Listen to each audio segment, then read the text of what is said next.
뉴스들을 이제 다 보셨을 텐데 남북 정상회담이 진행이 됐고요. 내일 오전에 예정치 않았던 백두산 트레킹이 있다고 그러죠. 지난 판문점 회담 때 문재인 대통령이 제안을 했었는데 이번에 이제 김정은 위원장이 화답을 해서 예정이 없던 이제 백두산을 이렇게 등반을 해서 이제 천지에 올라간다는 얘기를 듣고요. 많은 변화가 있을 것이 예상이 되고요. 이제 우리도 이제 곧 백두산에 가보겠구나, 금강산도 곧 가게 되겠네라는 기대를 갖게 하고, 또 비핵화에 대한, 또 종전에 대한 많이 그 의지를 함께 나눈 것 같고, 이제 북미회담으로 연결이 돼서 잘 결자해지가 되면 좋겠다는 생각이 들어서 계속 긴장의 끈을 놓지 마시고요. 계속 기도하시고 하나님을 찾는 우리가 되도록 하셔야 되겠고요. 지금 우리가 선지자의 말씀을 나누고 있는데 이스라엘이 포로에서 돌아온 것이 70년 만이잖아요.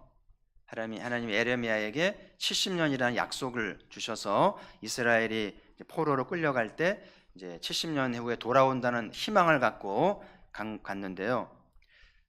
우리나라가 이제 전쟁을 이제 중단하고 이제 한 지가 70년이 돼 가잖아요.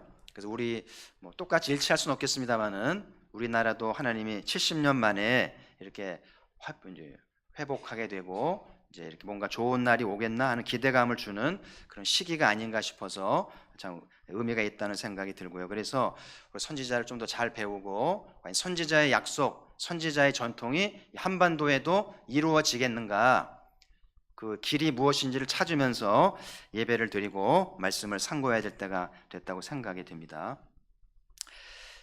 그러니까 이스라엘은 나라가 망해도 말씀이 있으면 희망이 있다고 믿는 사람들이라고 그랬죠. 그래서 나라는 망했지만 선지자를 통해서 하나님이 그 희망의 약속을 주셨기 때문에 희망을 갖고 이제 고난을 참고 하나님의 때를 기다리는 민족이라는 말씀을 들었고요.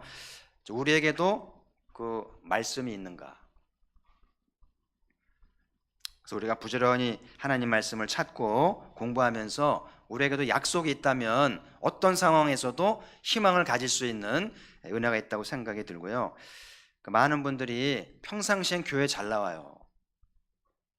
좀 편안하고 시간도 좀 있고 봉사도 교회 나오는데 어렵고 힘들 때 교회와 멀어지는 분들이 있어요. 그래서 여러분, 진짜 신앙은 평상시보다도 집안에 위기가 있고 어려움이 있을 때 하나님을 찾고 하는 것이 진짜 신앙이라는 것을 기억하면서 하나님 앞에 여러분이 진짜 신앙인임을 보여줘야 한다는 생각이 들고, 그래서 선지자를 통해 주신 희망의 말씀을 잘 받을 줄 알고 그 말씀을 의지해서 희망을 포기하지 않는, 그래서 오늘을 견디고 싸워 나가면서 희망을 낳는 우리가 되어야 되겠고요. 오늘 말씀에 부르짖으라고 그러죠. 너는 내게 부르짖으라.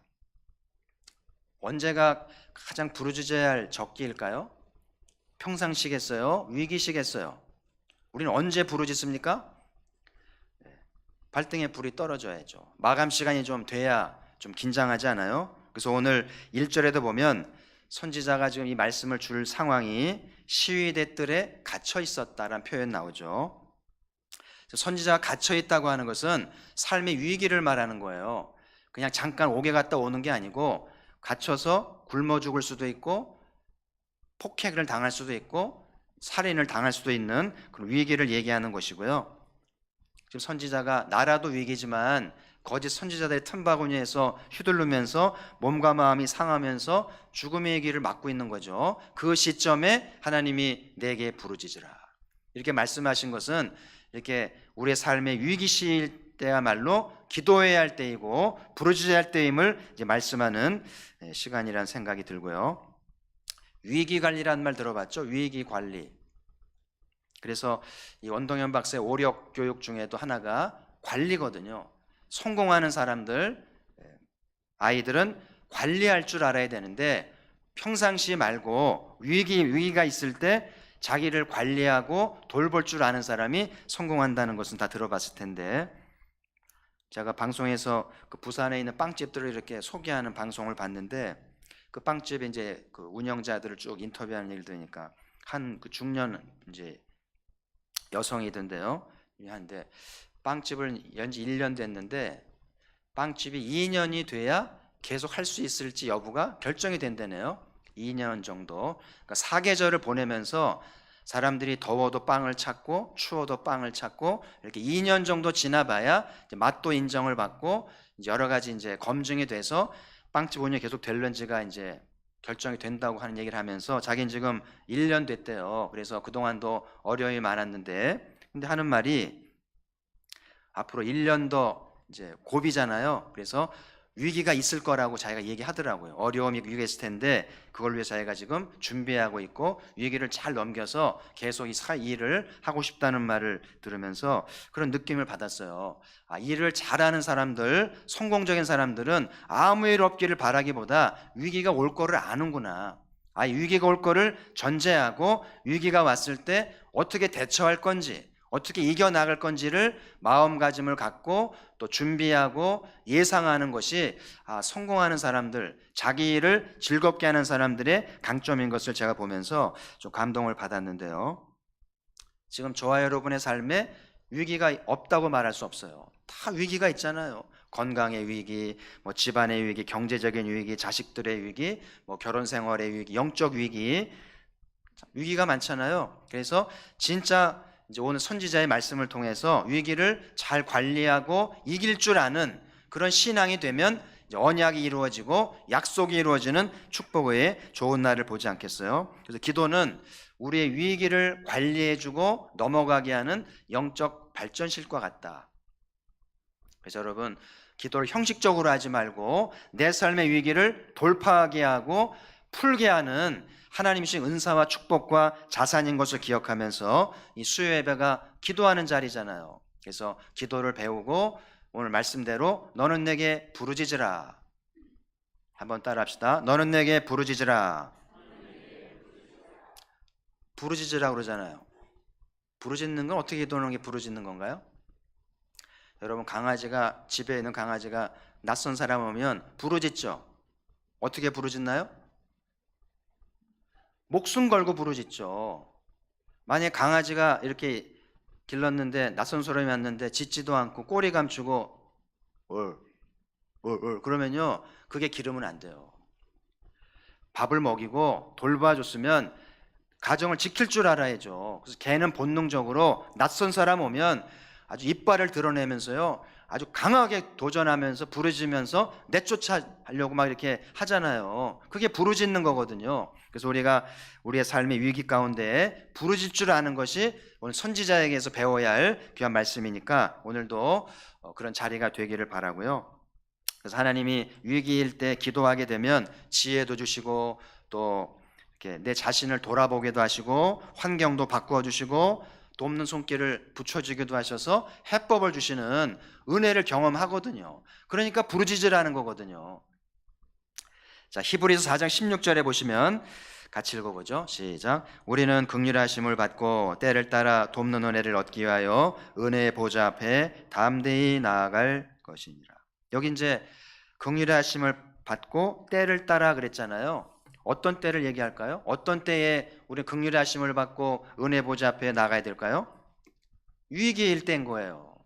평상시는 그냥 그럴지라도 진짜 하나님의 사람들은 위기가 올 때, 어려움이 있을 때 이렇게 하나님의 긍휼을 구하면서 은혜의 보좌 앞으로 담대히 나아가서 은혜를 받고 하나님의 도움으로 위기를 돌파할 줄 아는 것이 이제 하나님의 사람의 특징이고 기도의 사람 아니겠어요?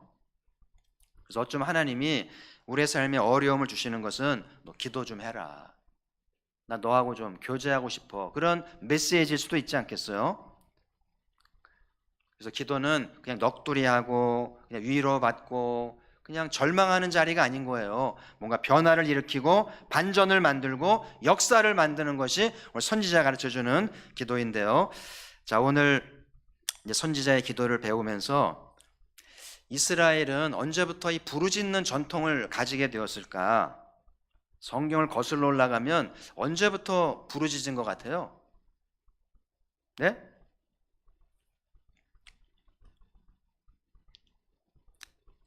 제일 이제 기억에 남는 것은 사무엘 시대 때 블레셋이 쳐들어와서 나라가 풍지박산되고 노예화가 될 상황인데 사무엘이 이제 미스바로 사람들을 모으죠.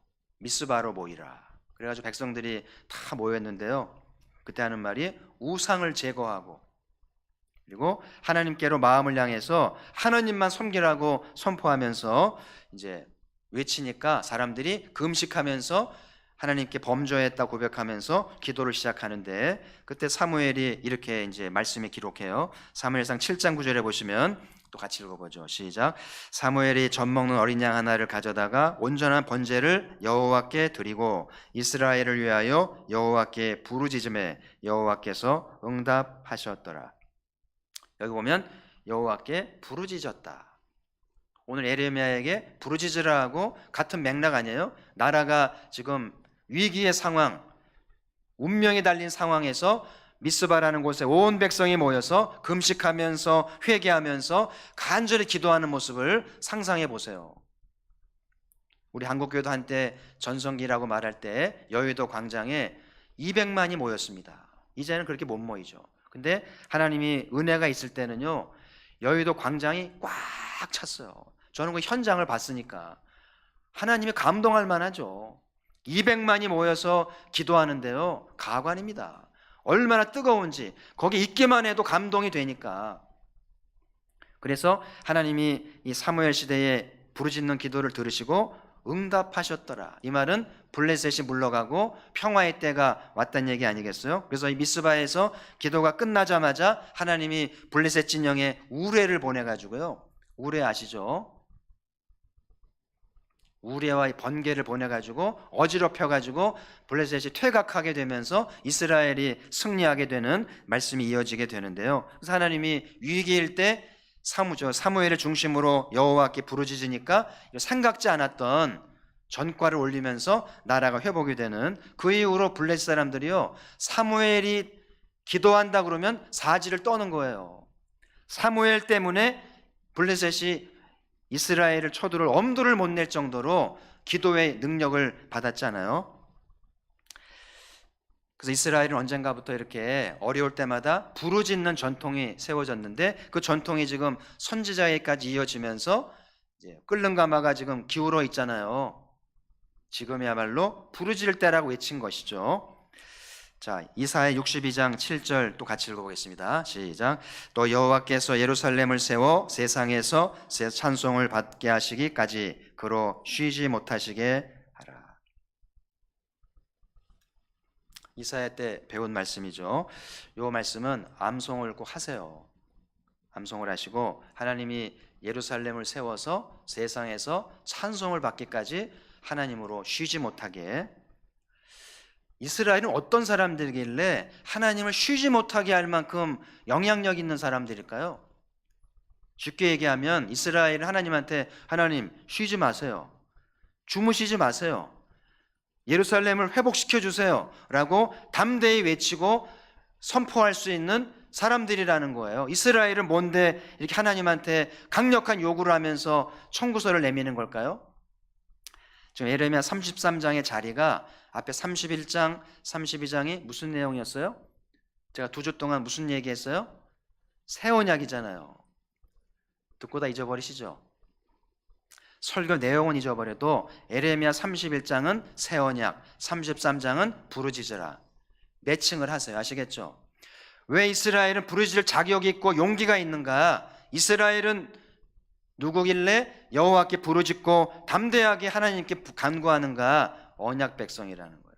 그것도 새 언약을 맺은, 마음의 신비에 새겨진 언약 백성이기 때문에 하나님께 간구해서 응답 받아낼 수 있는 사람들이란 이야기죠. 오늘 우리는 누구인가? 우리는 예수 그리스도 안에서 언약 백성 되었나요? 왜 대답을 못 하시나요? 아직 아니신가요? 언약 백성이세요? 아니세요? 잘 모르시겠어요? 쉽지 않죠.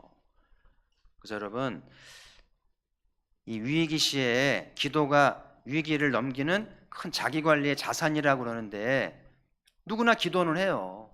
근데 이렇게 이스라엘처럼 부르짖고 하나님께 선포하면서 응답을 받아내는 그런 배짱은 쉽지 않은 거예요. 정말 언약 백성이 아니면, 그런 정체성이 없으면 기도하기 어려워요. 대부분 정죄의식 같고요. 내가 무슨 자격으로 기도하나? 그러면서 우물우물하고 있거든요. 그래서 여러분, 정말 기도를 잘하고 위기를 돌파하고 성공적인 삶을 살려면 이 언약에 대해서 공부 좀 하세요. 시간 내시고 투자해서 제대로 좀 파들어가서 언약 백성 확신해서 나도 지금 이 선지자의 말씀처럼 부르짖을 수 있고 여호와가 응답받아낼 줄 아는 언약 백성 되는 그런 길을 찾아내시면서 기도의 은혜가 있기를 바라고, 그래서 이 수요 예배를 통해서 언약 백성인 것을 분명하게 점검하고 확인하는 자리가 되기를 소망합니다. 기도를 하는 건지 마는 건지. 여러분, 기도는 절에 있는 사람 기도 더 열심히 해요. 4시면 새벽기도 나옵니다. 저는 경천교회 있을 때 교회 바로 옆에 절이 있거든요. 보면 제가 새벽기도 갈 때 끝나고 갑니다. 더 부지런하구나. 불자들이 더 많이 기도하고요, 더 열심히 기도하고요, 열심은 못 따라가요. 우리 기도는 뭐가 다른가? 우리는 누구인가? 언약 백성이라는 정체성이 중요한 거예요. 그래서 이 계절에 예수 그리스도 안에서 언약 백성 되었음을 분명히 점검하고 확신하기를 주의 이름으로 부탁을 드립니다. 그래서 여러분, 기도라는 게 하나님은 복이나 주시고 그냥 아무 일 없기를 바라게 하는 그런 하나님이 아닌 거예요. 기복신앙으로 전락할까 걱정이 돼요. 그래서 기도를 제대로 하고요, 위기를 돌파할 줄 알고 하나님께 정당하게 구할 줄 아는 은혜가 필요한데, 저는 가포교회도 이 부르짖는 기도의 전통이 세워져 가기를 바랍니다. 그렇게 대답이 없으세요? 가포교회가 부르짖는 전통이 있기를 주의 이름으로 축복합니다. 이게 성경적인 거고 선지자가 남겨준 기도의 방식이잖아요. 성경적으로 믿어야죠. 왜 장로교식으로 기도하려고 그래요? 성경에 장로교는 없어요. 성경에 감리교도 없습니다. 하나의 스타일일 뿐인 거예요. 그러니까 장로교나 감리교나 어떤 교단이나 성경 말씀대로 기도해야 되잖아요. 아멘. 목사님, 저는 성격이 좀 과묵해서 부르짖지 않습니다. 여러분, 저는요 진짜 과묵한 사람이에요. 저는 내향형이 굉장히 강한 사람이에요. 저는 스님이 되어야 할 사람이었더라고요. 근데 저는 부르짖잖아요. 제가 좋아서 하는 게 아니고 성경이 부르짖으라고 그러니까 제 성격을 뛰어넘어서 용기를 내서 부르짖는 거예요. 아멘. 위기가 있다면 부르짖어야 되잖아요. 발등에 불이 떨어졌는데 왜 침묵을 합니까? 거짓말이죠. 발등에 불이 안 떨어졌든지 발등에 불이 떨어졌으면 부르짖어야 마땅한 거잖아요. 자, 그러면 이제 구체적으로 선지자의 기도를 좀 배워보죠. 자, 오늘 본문을 다시 한번 읽겠습니다. 2절, 3절 좀 큰 소리로 같이 읽습니다. 시작. 이를 행하시는 여호와, 그것을 만들어 성취하시는 여호와, 그의 이름을 여호와라는 이가 이같이 이르시도다. 너는 내게 부르짖으라. 내가 내게 응답하겠고 내가 알지 못하는 크고 은밀한 일을 내게 보이리라. 아멘. 전 예레미야에서 좀 말씀을 추천해달라고 그러면 그 중에 하나가 이 본문이거든요. 정말 좋은 말씀이에요. 이 말씀만 있으면 무슨 문제가 있겠어요? 무슨 위기가 있어도 이 말씀만 있으면 돌파할 수 있고요, 전화위복 만들 수 있는 길이 있는데, 그래서 가끔 이렇게 사람들 보면 어떤 이게 기도할 때가 있을 때 뭐 하나님이든 부처님이든 공자님이든 아무거나 하나 들으라고 그러대요. 그런 거 아니에요. 기독교는 하나만 걸려라, 아무거나 믿고 하나만 걸려라, 그 기독교 아니에요. 그래서 여러분 기도할 때 2가지씩이 필요한데, 한 가지는 내 기도를 들으시는 하나님은 누구인지를 아는 거예요. 알고 기도해야 되니까 오늘 선지자가 가르쳐주는 하나님을 알고 기도하는 거하고 그냥 주여주여 하는 거하고는 차원이 달라요. 그리고 하나님께 기도하는 나는 누구인가를 아는 게 분명해야 돼요. 기도할 때마다 2가지 질문하세요. 하나님은 누구시더라? 내 위기를 돌파하실 만한 분인가 생각하시고, 기도하는 나는 누구지? 기도할 자격은 있나? 내가 공로가 있어서 기도하는 건가? 기도를 좀 잘해서 기도하는 건가? 좀 질문해 보시고요. 그래서 이 두 가지 지식이 기도의 수준을 정하는 거예요. 이게 분명하지 않은 채 기도하면 그냥 우물우물 끝나고 중언부언하면서 기도하기 전이나 기도한 다음이나 별 변화가 없어요. 그래서 기도를 서두르지 마시고요. 기도 자리에 앉으면 늘 두 가지 질문한 습관을 들이세요. 하나님은 누구시더라? 그리고 나는 누구지? 이 질문에 대한 응답을 하고 나서 이제 기도를 시작하면 기도가 달라지는데, 자, 그럼 오늘 선지자가 가르쳐주는 하나님은 어떤 분이신가? 오늘 2절에 이제 잘 나와 있는데요. 2절 3절에. 자, 첫 번째는 하나님은 일을 행하시고 만들어서 성취하시는 분입니다. 하나님은 일을 행하시는 분, 일을 만드시고 완성하시는 분이라는 거죠. 그래서 하나님은 살아계셔요. 죽은 자의 하나님이 아닙니다. 우리 하나님은 아브라함과 이삭과 야곱의 하나님이죠.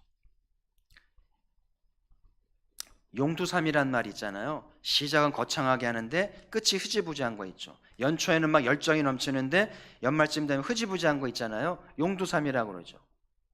하나님은 그런 분이 아니에요. 하나님은 처음이나 마지막이나 한결같이 변함이 없는 모든 일을 완성하시는, 마감하시는 분이라는 사실이죠. 여러분, 모든 일에는 장애물도 있고 방해도 있고 위기가 있고 한계 상황이 있잖아요. 다 느끼시죠? 사람들은 절망하고 그만두기도 하고 자포자기하고. 근데 하나님은 그렇지 않아요. 하나님은 전능하셔서 그런지 어떤 상황에서도 어떤 장애물도 어떤 반대도 어떤 한계 상황도 돌파하면서 성취하시는 여호와이신 줄 믿습니다. 하나님이 하시고자 하면 막을 자가 없어요. 하나님을 누가 대적하겠어요? 그렇죠? 출애굽을 보세요. 하나님이 모세를 보내서 내 백성을 내보내라. 그랬더니 바로가 보통 사람이에요? 천하의 바로 아니에요? 못 간다는 거예요. 그러니까 하나님이 어떻게 하셨어요? 10가지 재앙으로 바로를 치시죠. 애굽을 쑥밭을 만들잖아요. 그래도 바로가 고집 꺾지 않습니다. 그래서 마지막에 어떻게 했어요? 마지막 재앙이 뭐예요? 장자죠. 바로의 아들을 데려갔어요. 아, 바로도 아킬레스건이 장남이었구나. 장남을 치니까 더 이상 거역할 수 없어요. 제일 무서운 게 자식이죠. 자식 데려갑니다. 그럼 하나님이 바로를 꺾으시는 거죠. 이를 성취하시기 위해서 바로가 고집을 부리니까 장자를 데려가면서 돌파합니다. 이제 바로를 넘어서니까 광야가 나타나네. 광야 40년 어떻게 지나갈까요? 의식주 문제, 먹는 문제, 한두 명도 아니고요. 장정만 60명인데 밥 세끼를 무슨 수로 됩니까? 농사를 집니까? 어디서 공수를 해옵니까? 하나님이 하늘에서 매일 만나가 내립니다. 지중해에서 바람이 불어서 메추라기 떼가 날라옵니다. 희한한 일이 막 생기는 거예요. 하나님은 성취하시는 분이에요. 가나안에 들어가게 하시려고 어떤 방해도 어떤 장애물도 막을 수 없어요. 환경을 돌파하면서 그들을 먹이시고 이끄시면서 돌파해 나가시잖아요. 질병의 문제 치유합니다. 더위의 문제 해결해 주십니다. 그래서 이제 광야를 지나서 가나안 들어가려고 그러니까 가나안 족속이 무장을 하고 딱 가로막네. 가나안 사람 무장한 사람들이고 이스라엘은 노예들이잖아요. 전쟁이 안 되는 거예요. 근데 하나님이 성취하시려니까 여호수아를 세워서 가나안 연합군을 돌파합니다. 할렐루야. 이걸 객관적으로는 전쟁이 안 되는 거예요. 근데 하나님이 앞장서 싸우시니까 가나안이 대항을 못해요. 그래서 백기를 들고 가나안을 접수하면서 땅을 차지하게 되잖아요. 그 출애굽의 과정을 보면 하나님은 선지자가 말대로 일을 만드시고 그리고 성취하시는 분이구나. 그렇죠? 여러분의 인생을 대입을 해보세요. 하나님 여러분의 삶에 일하시고 성취하시면은요, 뭐가 안 되겠어요? 하나님 신앙이 없는 게 문제죠. 있기만 하면 바로가 있든지 광야가 있든지 가나안에 전쟁이 있든지 하나님은 돌파하면서 해내시는 줄 믿습니다. 그래서 사도 바울이 그렇게 외치잖아요. 하나님 우리를 위하시면 누가 우리를 대적하리요? 의롭다 하신 이는 하나님이시니 누가 정죄하리요? 우리 큰 소리를 한번 외쳐봅시다. 시작. 하나님이 우리를 위하시면 누가 우리를 대적하리요? 의롭다 하시는 하나님이시니 누가 정죄하리요? 아멘. 누가 여러분을 대적하면 외치세요. 하나님이 나를 위하시는데 누가 나를 대적해? 하나님 날 의롭다고 하시네. 누가 나를 정죄해? 여러분을 비하하고 평가하고 막 정죄하면은요, 그거 듣지 마세요. 하나님이 날 의롭다고 하셨는데 왜 나를 평가하냐 그러면서 떨쳐버리셔야 돼요. 하나님 신앙이 얼마나 아름다운지. 이 출애굽의 하나님이 오늘 나의 하나님이신가요? 출애굽의 하나님하고 오늘 가포기업의 하나님하고 전혀 차이가 없는 거예요? 똑같아요? 꿀들을 드시고 오셨나? 차이가 있습니까? 없습니까? 네. 많은 사람들이 유대인의 하나님 아니냐, 우리는 대한민국이다, 유대인의 하나님 아니냐, 다르다는 거예요. 우린 신약 시대인데 구약의 하나님하고 다르지 않느냐. 다르게 보일지도 모르고, 구약의 하나님은 좀 무섭거든요. 좀 잔인하고 살벌하고 막 때려잡고, 그죠? 구약의 하나님 아니냐, 그러면서 차이가 있다는 거예요. 그러나 분명히 알 것은 예수 그리스도가 구약의 하나님, 신약의 하나님 전혀 다르지 않음을 증거하시는 거예요. 오늘 출애굽의 하나님이 오늘 나의 하나님인 줄 믿습니다. 이걸 분명히 하셔야 돼요. 흔들리지 마세요. 스스로 오해하지도 말고. 그래서 이 출애굽의 하나님 나의 하나님이시면 어떤 위기도 돌파할 수 있고 하나님이 성취하시면서 응답 주실 줄 믿습니다. 그래서 하나님을 잘 배우셔야 돼요. 적당히 배우니까 잘 믿는 줄 알았는데 결정적인 상황에서, 위기의 상황에서 빗나가 버리잖아요. 기도도 안 하고 말씀 앞에 나오지도 않고 뭔가 타협돼 버린 거잖아요. 그래서 하나님을 제대로 배워두지 않으면 이 출애굽의 하나님하고 오늘 가포교의 하나님하고 질적 차이가 전혀 없음을 확신하기 위해서는 좀 더 말씀을 꼼꼼히 배우고 연구하면서 확인해야 돼요. 그래서 구약과 신약을 예수님이 단단히 매시는구나, 예수 그리스도가 얼마나 중요한지를 깨달아야 돼요. 자, 야곱도 보세요. 창세기 32장 1절 2절 같이 읽습니다. 시작. 야곱이 길을 가는데 하나님의 사자들이 그를 만난지라. 야곱이 그들을 볼 때 이르기를 이는 하나님의 군대라 하고 그 땅 이름을 마하나임이라 하였더라. 지금 야곱이 길을 가는데요, 들리는 얘기가 형이 20년 동안 복수의 칼을 갈고요 400명의 군대를 데리고 야곱을 때려잡으러 오는 거예요. 지금 얼마나 무서울까요? 20년 동안 고생해서 처자식 얻고 이제 금유환영하려고 이제 목축업의 부자가 됐는데 형 때문에 물거품이 될 상황이에요. 처자식 잃고 벌은 거 다 까먹고 두려움 가운데 있었는데 하나님이 길에서 야곱을 만나주는데 마하나임이라. 마하나임은 여호와의 군대라. 그러니까 그 에서가 400명을 데리고 오는데 하나님의 군대는 10,000명이 넘는 거예요.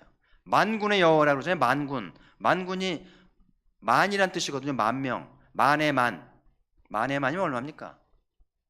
1억 명입니까? 그렇게 어마어마한 숫자로 하나님이 나와 함께 한다는 걸 아니까, 이제 그걸 아니까 형의 400명은 아무것도 아닌 거예요. 조금 전만 해도 벌벌벌 떨면서 두려워했는데 여호와의 군대를 경험하고 나니까 형의 400명 아무것도 아닌 거예요. 배짱이 생긴 거예요. 할렐루야. 그래서 이스라엘 사람들은요, 아브라함의 하나님, 야곱의 하나님 나오면은 느낌이 달라요. 아브라함이 경험한 하나님, 야곱이 경험한 하나님, 이삭이 경험한 하나님 얼마나 놀라운지 알기 때문에 이 하나님 신앙을 소중히 여기는 것인데, 그래서 오늘 우리 선지자를 통해서 이 하나님을 잘 알아가며 우리도 이런 배짱을 갖게 되고 하나님이 얼마나 든든하게 도와주시는지 경험하게 되는데요. 자, 두 번째, 오늘 하나님은, 선지자가 말한 하나님은 크고 은밀한 일을 보이시는 분입니다. 우리가 부르짖을 때 하나님이 우리에게 크고 은밀한 걸 보인다고 그러는데, 믿음은 바라는 것들의 실상이라고 그랬죠. 그래서 노아는 기도하는 중에 방주를 봤어요. 축구장보다 큰 방주라는 실상을 보고 지어냈잖아요.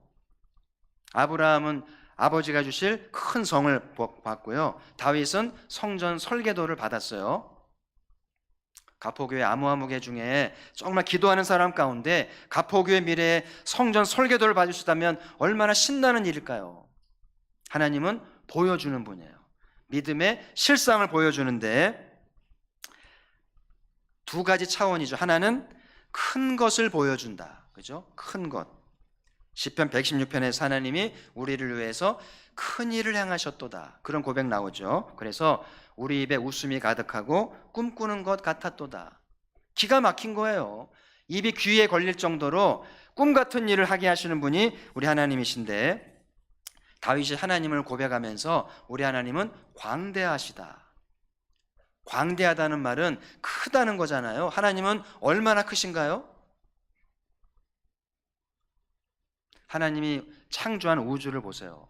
우리는 천문학자가 아니기 때문에 우주의 실상을 잘 모르는데요, 천문학자들의 말이 상상을 초월하는 은하계가 어마어마하다는 거예요. 그 창조하신 하나님 보면 하나님은 얼마나 크시길래 우주를 창조하실까. 그래서 우리가 기도할 때 상상을 초월하는 큰 거를 보여주신다. 우리 그러니까 이걸 알면 저는 이 말씀 볼 때마다 설레임이 있어요. 어떤 큰 걸 주시려고 할까? 제가 청년 때 읽은 책 중에 하나님을 제한하지 말라는 책을 읽은 기억이 나는데, 거기 보면 하나님은 큰일 행하시려고 그러는데 사람들이 하나님을 제한한대요. 어떻게 제한하냐면 불순종으로 제한하고, 불신앙으로 제한하고, 교만으로 제한하고, 자기의 경험으로 제한하고, 자기 수준으로 하나님을 아는 거예요. 내가 못하면 하나님도 못하실 건다는 거는, 그러니까 하나님을 제한한다는 거예요. 그래서 하나님 역사를 경험하려면 순종해야 되고 믿음을 가져야 되고 내 경험을 내려놓고 하나님을 전적으로 신뢰하면 상상을 초월하는 놀라운 일을 경험한다는 거예요. 저는 가포교회가 상식적인 경험을 하는 하나님이 아니라 놀라운 일을 경험하는 교회가 되기를 축복합니다. 그래서 캐리 선교사 그러잖아요. 하나님으로부터 큰 것을 기대하라. 여러분, 자녀를 위해 기도하고 교회를 위해 기도하고 한반도를 위해 기도할 때 상식적으로 기도하지 말고 오늘 말씀대로 큰 일들을 기도해 보세요. 되고 안 되고는 하나님이 하실 일이니까 우리가 할 일은 입을 크게 열어서 좀 담대하게 기도하라는 거예요. 겨우 대학 가고 겨우 취업하고 먹고 살고 그런 기도하지, 그런 기도는 하나님이 안 해도 다 하시잖아요. 하나님이 하실 수 있는 일을 위해서 기도하라는 이야기죠. 우리 가포교회가 입을 크게 열어서 하나님의 큰 일을 구하는 믿음의 교회가 되기를 주의 이름으로 축복합니다. 자, 또 한 가지 은밀한 것을 보여준다 그러는데요, 은밀하다는 것은 보통 사람들은 찾지 못하는 거겠죠. 깊이 깊이 감추어져 있으니까. 여러분, 신대륙을 발견했어요. 마다가스카르컴, 미국 대륙을 발견했잖아요. 원래 있던 건데 몰랐는데 발견했잖아요. 곰팡이균에서 페니실린을 발견했잖아요. 놀라운 일이죠. 석유를 발견했습니다. 사람에게 무의식에 있는 걸 발견했어요. 그래서 이런 발견들이 인류를 풍성하게 하고 복지가 되게 했잖아요. 그렇죠? 그래서 하나님 기도할 때 이런 감춰져 있던 것들을 발견하게 하시고 찾아나게 해서 놀라운 일을 행하신다는 그 말씀이잖아요. 저는 개인적으로 믿기로 아직도 감추어진 것이 많다고 생각을 해요. 다 발견된 게 아니고 좀 더 기도하면 우리 인류에게 필요로 하는 은밀한 것들이 발견되어지게 되면 신바람 나는 거죠. 그렇죠? 그래서 가포교회도 열심히 기도해서 감추어진 은밀한 것들을 찾아내는 은혜가 있기를 소망하고요. 우리가 감추어진 은밀한 것들 중에 발견해야 할 것은 뭘까 할 때 이게 가장 귀한다 생각이 들어요. 한번 보시죠. 자, 마태복음 13장 44절 우리 같이 한번 읽겠습니다. 시작. 천국은 마치 감태밭 주인 보아와 같으니 사람이 이를 발견한 후에 숨겨두고 기뻐하며 돌아가서 자기의 소유를 다 팔아 그 밭을 샀느니라. 밭에 뭐가 감춰 있어요? 보아가 있죠. 이 보아는 뭐겠어요? 보아는 뭘 비유하는 말씀이에요? 천국은 어디 있어요?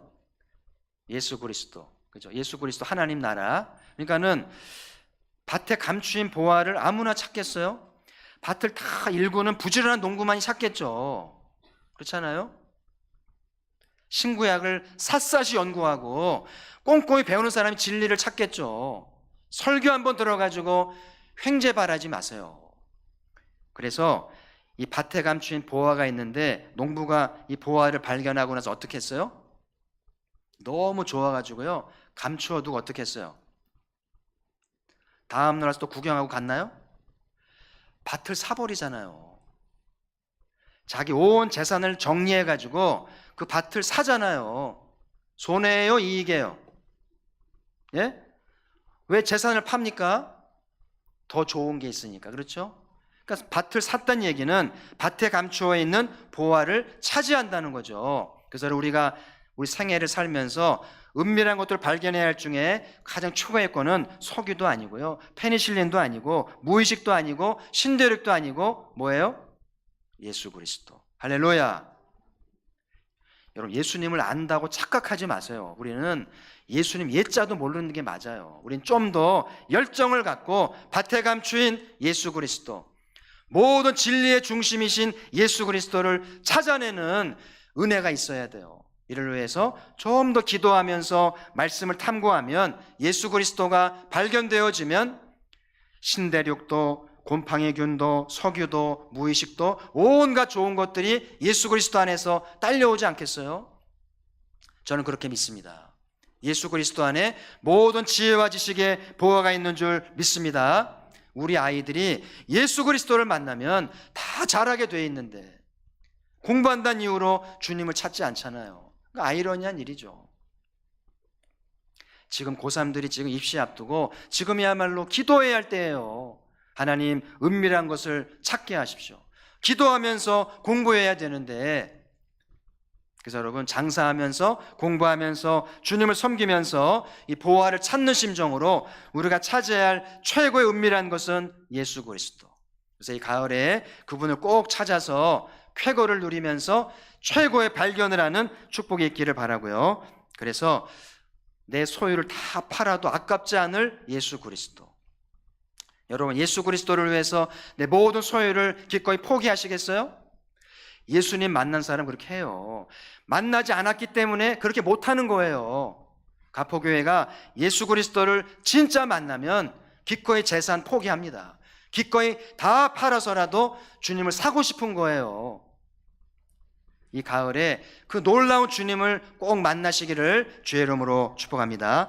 자, 오늘 선지자께서 너는 내게 부르짖으라. 평상시는 말고 정말 위기라고 생각될 때, 어렵다고 생각될 때 한숨 쉬거나 낙심하지 말고 내게 부르짖으라. 그럼 하나님이 큰 것을 보여주시고 은밀한 걸 보여주는데, 하나님은 누구신가? 하나님은 일을 지으시고 성취하시는 분이시다. 어떤 난관도, 어떤 방해도, 그게 바로든지 광야든지 가나안 사람이든지 문제가 되지 않잖아요. 하나님은 돌파하면서 성취하시잖아요. 저와 여러분의 하나님이 무슨 일이든지 성취하게 하시는, 흐지부지한 게 아니고 끝을 보면서 성취하는 멋진 하나님 꼭 경험하면 좋겠어요. 사람들이 말하기를, 자네 신앙을 보니까 하나님이 멋지신 것 같고 자네 신앙이 대단하네. 인정받는 그 여호와 하나님을 믿는 우리 모두가 되기를 주의 이름으로 축복합니다.